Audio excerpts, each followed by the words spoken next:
Protecting big cats. How can we change the lion's future? The National Geographic Society has a plan.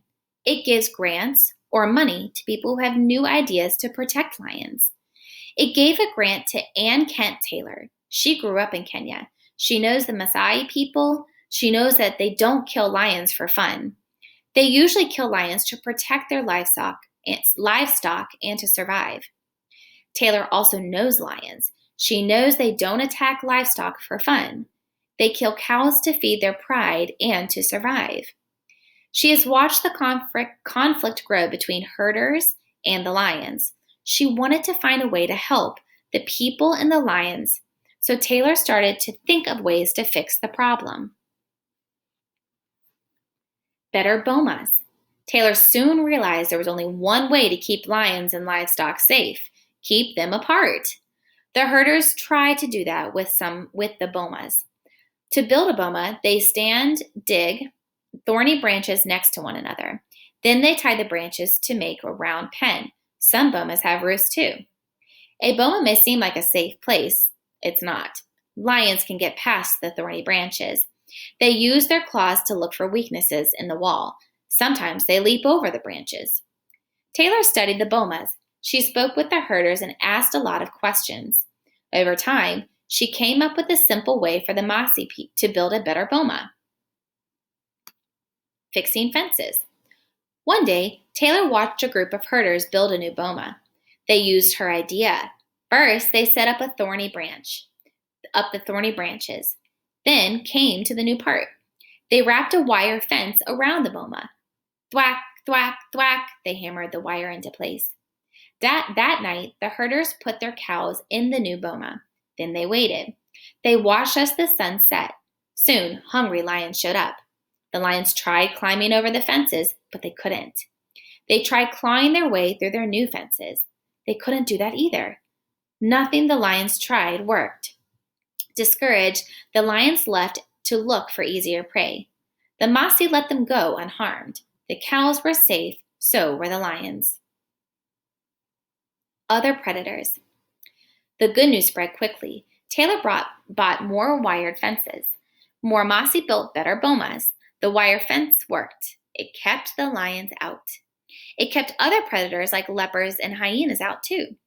Unlike lions, leopards don't rip holes in bomas. They simply climb up the top of the boma branches and jump into the pen.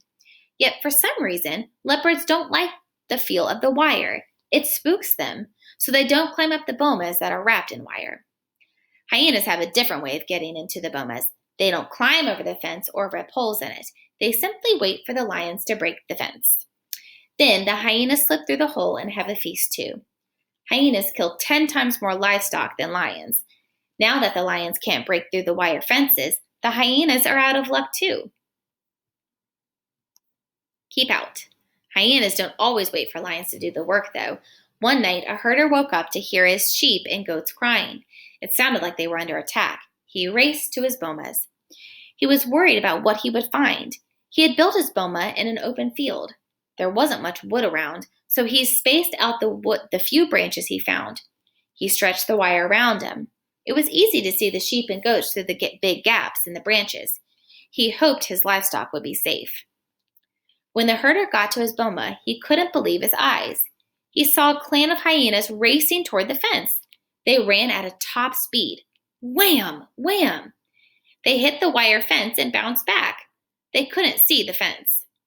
The hyenas jumped in, shook themselves, and tried again and again. Wham! Wham! Finally, they gave up. The hungry hyenas ran off, and the goats and sheep were safe.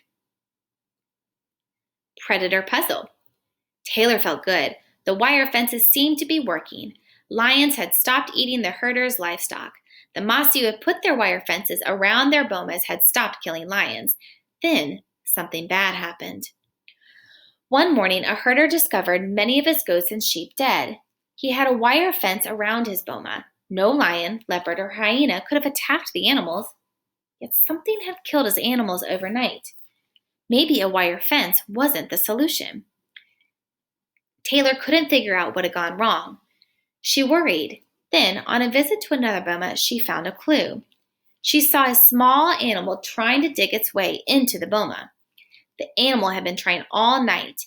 The only thing that was stopping it from getting in was the wire fence. Part of the fence had been buried in the ground. The animal could not dig under it. Mystery solved. The animal was a honey badger. Honey badgers have long claws on their front feet. They use their claws to dig. Then they use their claws and teeth to attack. Taylor did some digging of her own. The first herder had not buried his wire fence. The honey badger could have easily dug under his fence. It could have killed his goats and sheep. Taylor warned other herders. She told them to bury parts of their wire fences.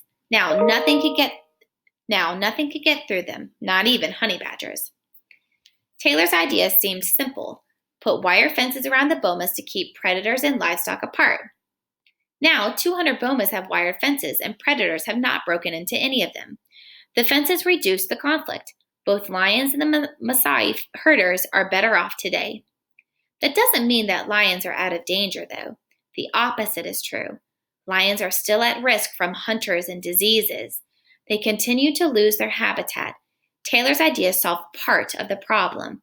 Now it's time to find more good ideas to protect the lions.